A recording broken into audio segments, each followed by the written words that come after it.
Hello,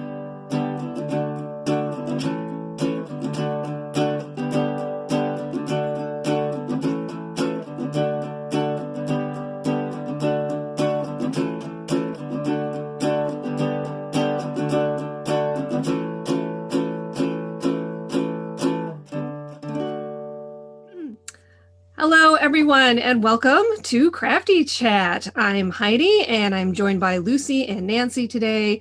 And the topic is kind of art versus craft. So I was inspired by a podcast from My Modern Met about sculptor Jason deCaires, deCaires Taylor, I think is how you pronounce his name, all about his underwater sculptures and environmental art. And there was a quote which I should find because that's what spawned this whole thing. But I closed my email tab. So. Oh, I have it right here. Okay. He said, you want me to tell you? Yes. I think artists have a moral obligation. We're really important for helping to shape people's feelings and emotions and inspire people and warn people about what's happening. Yes. Okay. And then there's this whole thing about science. That he's talking about the scientists are good at producing data, but that I apparently just lumped myself into the artist category. Right. So, artists will take that and communicate it in an emotional way so people can connect with information and learn from it. So I guess I was starting to wonder, is this the difference then between I'm a crafter, not an artist? So as a crafter, I don't have to be responsible with my work to create social change. I can just make stuff. So, but then that's not always true. So then we kind of got into this whole discussion of what is art versus craft, and read some articles that bothered us. Right, Nancy? Yeah. Oh yeah. Yeah. We started, I'll go back to his quote. And what you were saying about as a crafter, as an artist, do I have a responsibility to use what I'm making or my skills to inform or educate people or to inspire people? And I think we live in a time that's really nebulous. It's really up to the individual creator of what you want to say or do, because there's a really heavy connotation in Western culture in general on art, that art is what endures. Art is what defines humanity. This is the best of what we are in a tangible form is art. So it's considered a high culture thing. There's a lot of connotations behind that are really hard to unpack, I think, especially when you're talking about studio art, like painting, sculpture, things that you would see in an art gallery. Mm-hmm. There's a lot behind that it has a socioeconomic importance. Mm-hmm. So there's this idea that normal everyday people are not in touch with art as much as people that have money. And so that creates a really interesting discussion for me internally of and this is getting really deep into that, and you can stop me if this is too much. Utilitarian objects were not considered art. Pottery for the longest time that's not art. You're a crafter. But then I would go to craft shows and they're like, well, you're too artsy for our craft. It's well, where does it go? And it's funny too that there's a time connection to crafted items.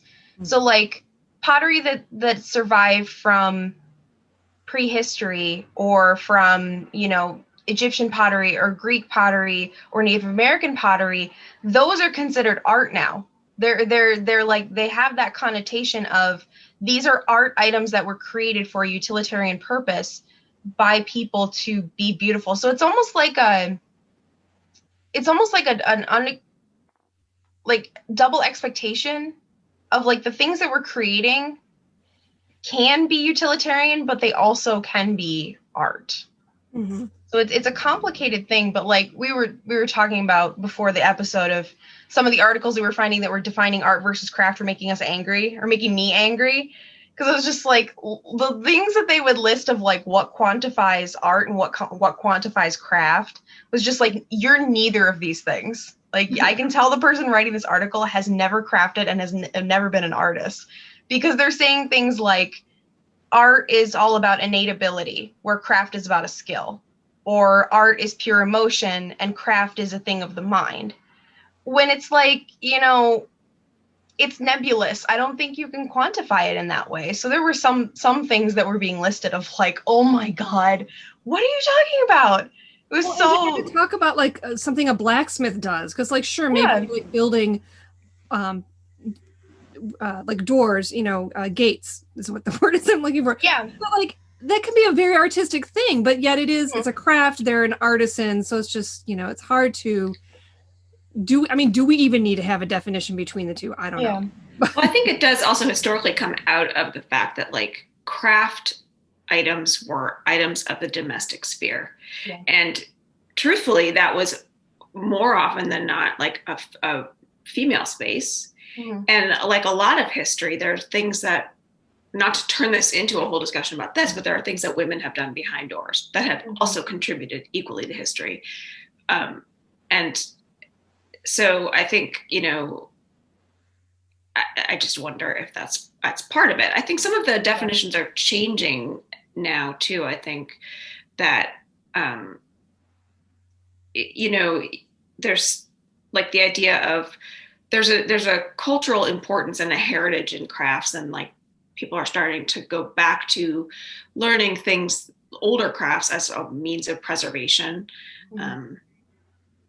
But yeah, it's like art like and craft just become words in some way, Yeah. Like, well, I think you really hit the nail on the head there with like cultural, that keyword cultural. So for me, craft and art can't be taken out of context for the time period that they were created in. If you're going to be trying to define what is an art and what is a craft, it really depends on culturally where you were, who was creating it, and what are the connotations, what's the context around that. So it's almost more of like an anthropology, archaeology kind of question, definition. And this is where my college training comes in as an anthropologist, of like, this is so much more complicated than just cutting it black and white of like, this is craft, this is art. Yeah. And I love that. I love talking about that and, really unpacking that. But I do also think that is a whole other discussion of talking about women's role in crafting and in handmade crafts. And that's a thing that I don't have enough knowledge of feminist history and of women's history to be able to actually state anything on. I know what my feelings are on it, of, the things that I grew up with and my personal experience behind those things. But like, I do think it has something to do with it. It does tie in.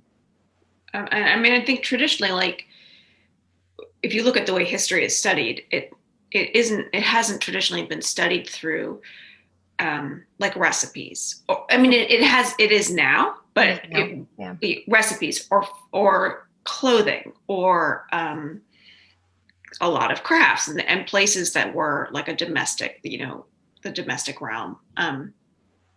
But one thing I wanted to say too about the moral obligation piece, I think, just to put it in context as far as like this artist, Jason deCaires Taylor, like he ended up creating this underwater museum, and he realized that like if he created something that divers would go to in a space that wasn't a coral reef, like coral might grow on what he created, but he would also be pulling divers away from existing coral reefs that they would damage.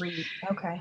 And so like he didn't set out to do that, but he learned along the way. And so then a lot of science, there was like scientific research and conservation research he had to do that was tied in. And I think when he was talking about his moral obligation, he was also saying like, once he realized that this was something he could do, and he thought about the picture of like the climate crisis, like he couldn't turn away from that. So for him, any art he created had to address that.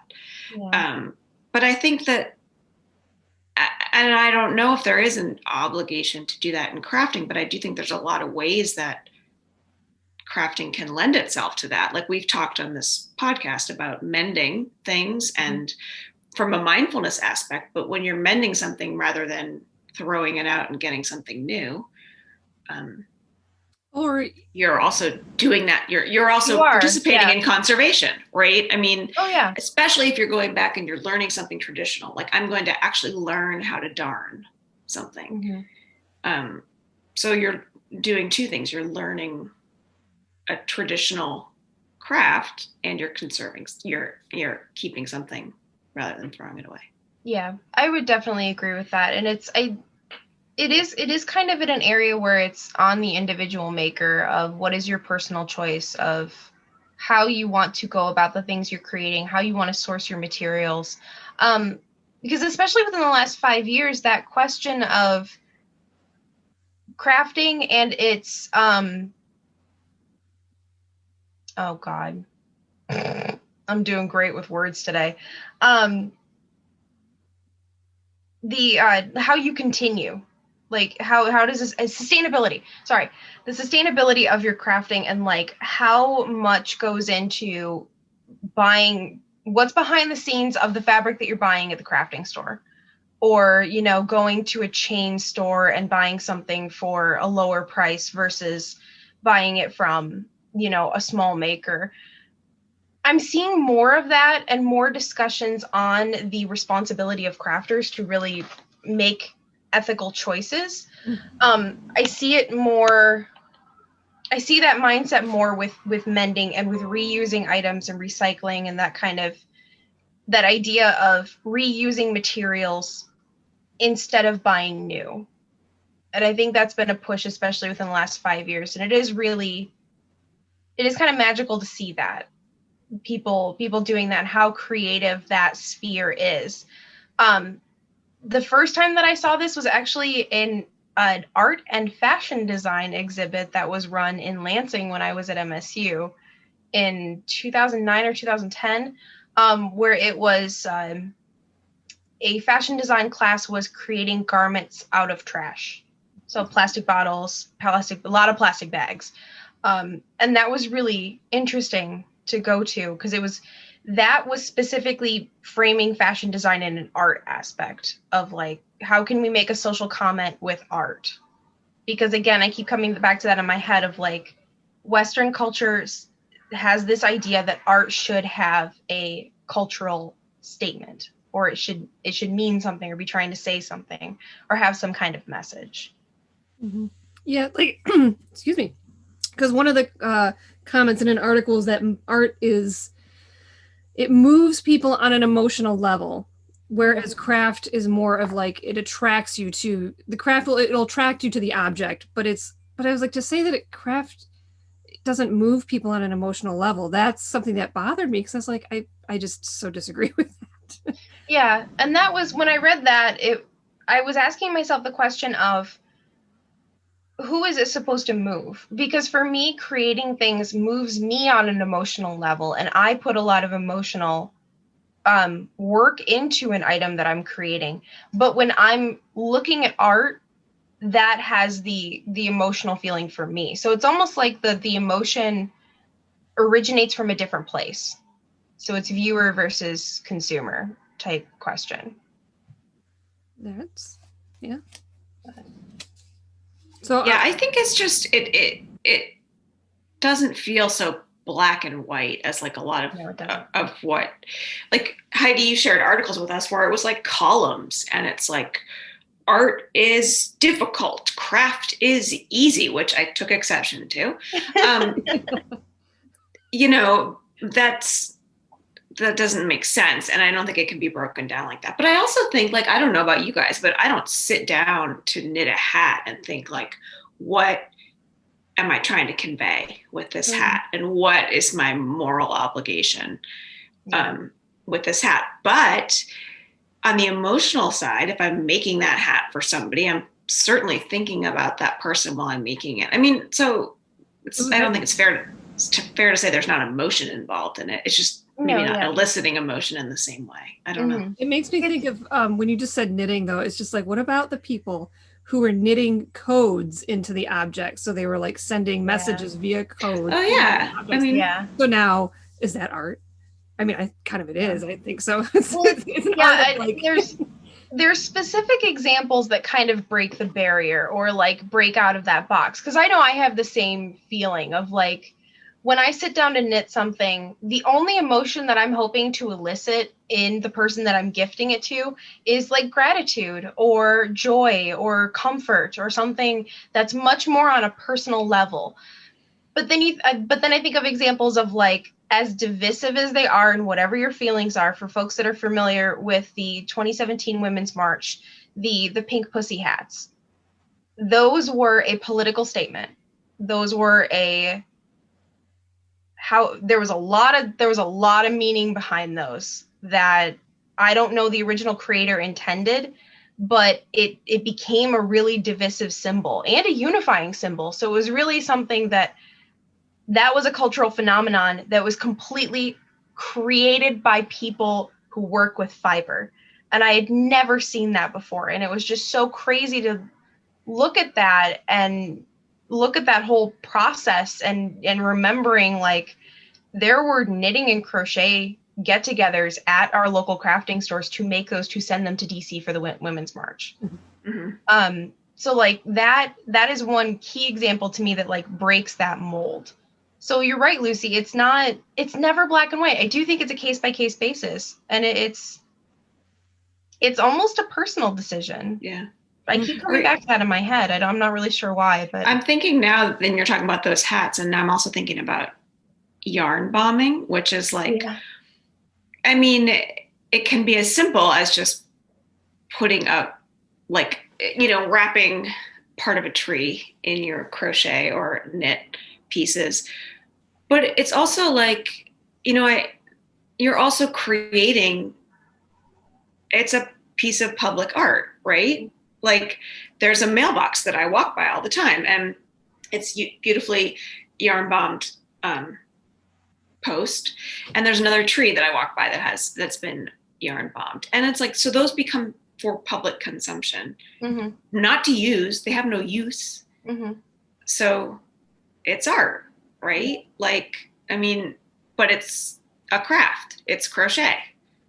So what is it? I just think, I'm not even sure that they can be split apart. I mean, I understand like on a fundamental level, there is art that you would see in a museum, and there is me sitting and knitting a hat, and those things are very different. And I would not try to equate those, mm-hmm. but I don't think you can just make these two columns. Yeah, I agree with you. That was when I was reading some of those articles. It was the column thing I had a visceral response to that on a level that I didn't really know how to unpack. Because no, I don't think that they can be. I don't think they can be separated. I don't want to separate them. Actually, I should rephrase that. I was surprised by what I found, honestly, just Googling like the question. I was like, oh, this is kind of a silly thing to Google. And then I was like, oh my God, there's these articles. And it's like, this one's like with a chart. Yeah. A helpful chart for you. Starting it out. Yeah. A helpful chart. Oh my God. Mm-hmm. It's just confusing people. It's just correct. Well, and then like, there's just so much once my brain gets going on this, because then I think about the words art and craft and the language we use. And like, so when we're educating kids in school, mm-hmm. when they're little, they go to art class, but they might do all kinds of crafts, right? Mm-hmm. Like, what words are being used to teach them about what they're doing and what's. I think that actually may have a connection to the way that I see arts and crafts. Okay. It's weird for me because like the word art and the word craft are two different things. And then the arts and crafts is a third separate thing in my head. Because then I just like, there's a whole nother vector of, projects and mediums that I consider with arts and crafts. So I gotta be really careful of what I'm talking about. But when I would go to art class when I was growing up, we weren't just doing painting or pottery or I'm doing it again, painting or sculpture. We were also doing weaving and pottery and all different types of things that I would consider now as an adult more craft. But it was always framed to me of like, these things are beautiful, therefore they are art. Like that was the only definition that my art teacher put on anything that we were making growing up. It's beautiful, therefore it's art. So like that for me is the only black and white thing. Well, here's something. Yeah. In our English language, you can't have craft without art. Right. Because you can't spell it anyway. That's what. Yep. Yeah. It's terrible. But there is also, and then there's also like the arts and crafts movement, separate from even projects you might be doing, like with William Morrison or Bauhaus, or like. So art, there are pieces in museums that come out of that movement, but they're very utilitarian and very simple and not like easy, but not ornate. Yeah, they're very minimal. I think what we would call nowadays minimal or minimalistic. Right. They're really straightforward.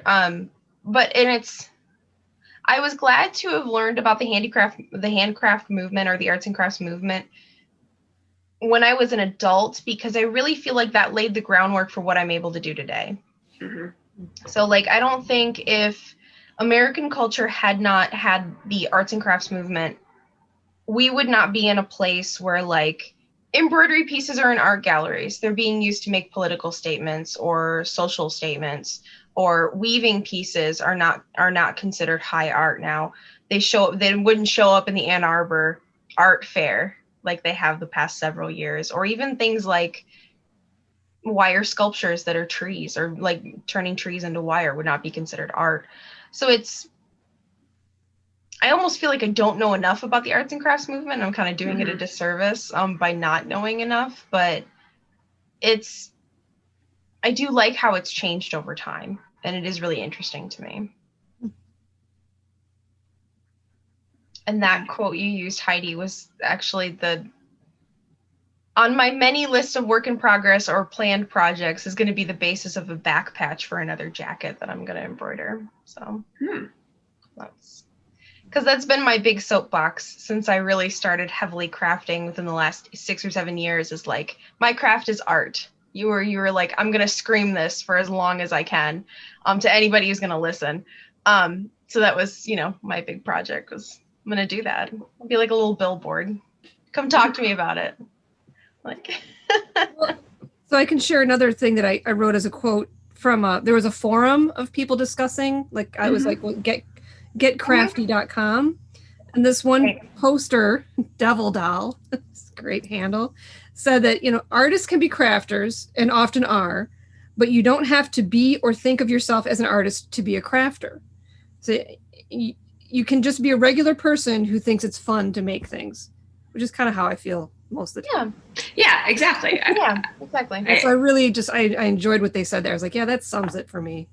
Yeah, I think that's a really good, that's really good. Kind of encapsulates the argument. And I think we would all agree, like you're saying, we would consider ourselves crafters, but we don't want anyone to tell us what we are. Or that's what my feeling is. Like, yeah.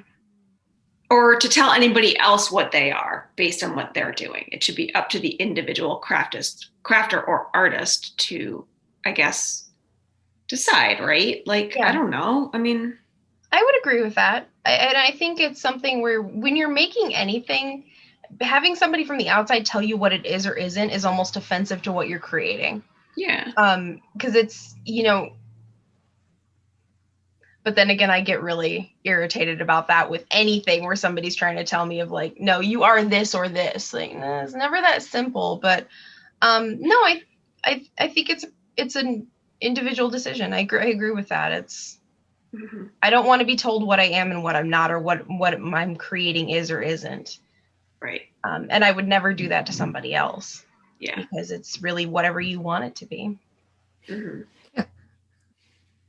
It is, or it's something you didn't want it to be, unfortunately. That's. I do. On that same vein, I think, does it change for you guys when someone is selling or selling the things they're creating, or trying to get it into an art gallery, or do something other than personal consumption and gifting for it? You're saying, does I it don't know. change from being an art or a craft item? Yeah.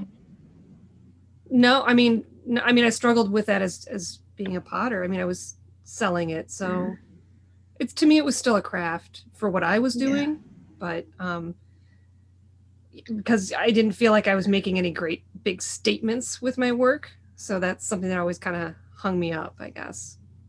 Well, and I wonder too if like I mean, I don't think it changes things. Like you'll go to a craft fair, and I think people say what they're selling is crafts. Then I think about art, like the art market, and art being elevated for some other reason than even how it was created or what it looks like, but who created it, what it's saying. Like, I think that the commodification of either one of those things is sort of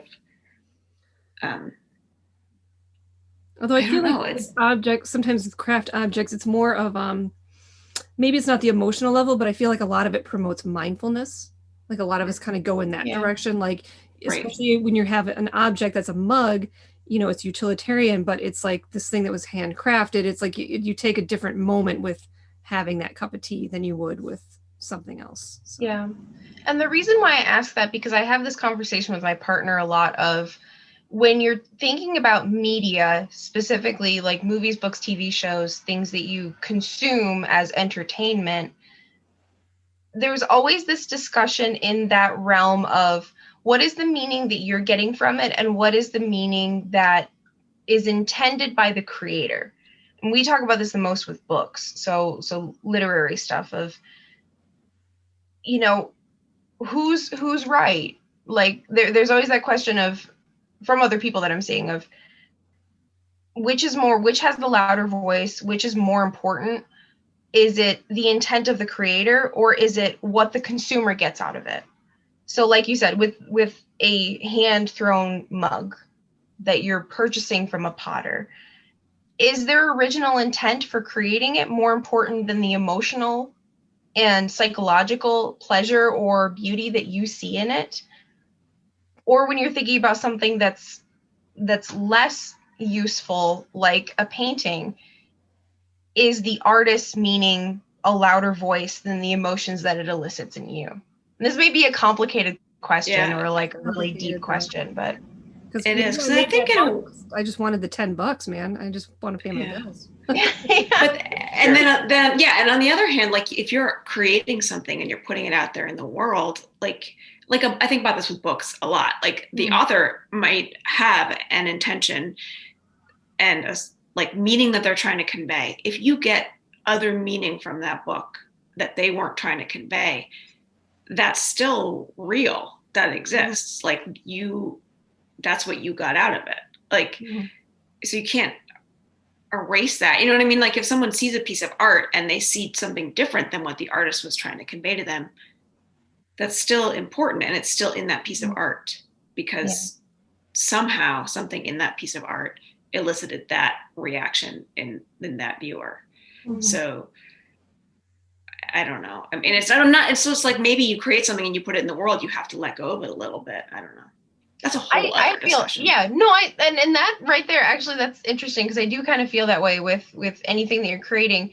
It's, you do have to kind of let go of it a little bit and let it exist, let other people interact with it, and let other people have the emotions that they're going to have or not have with that thing that you've created. And that's like, as a creator, I've struggled with that. That's not easy, especially when I'm gifting something that I've made to somebody and their reaction isn't as enthusiastic as I hoped it would be, or it's not like they don't love it as much as I thought they would, or the happiness that I get when somebody is really, really geeked about something that I'm giving them and super excited. There's, I think with anything anybody's making, there's always, well, I don't want to say always going to be, because there's always going to be one person in the background that's saying, oh no, I don't care. Like, just, I'm giving it to you, or I'm making this to sell. But there is, on some level, I think there is some kind of emotional connection with something that you're creating, or you wouldn't be creating it. But Yeah, it's a lot to.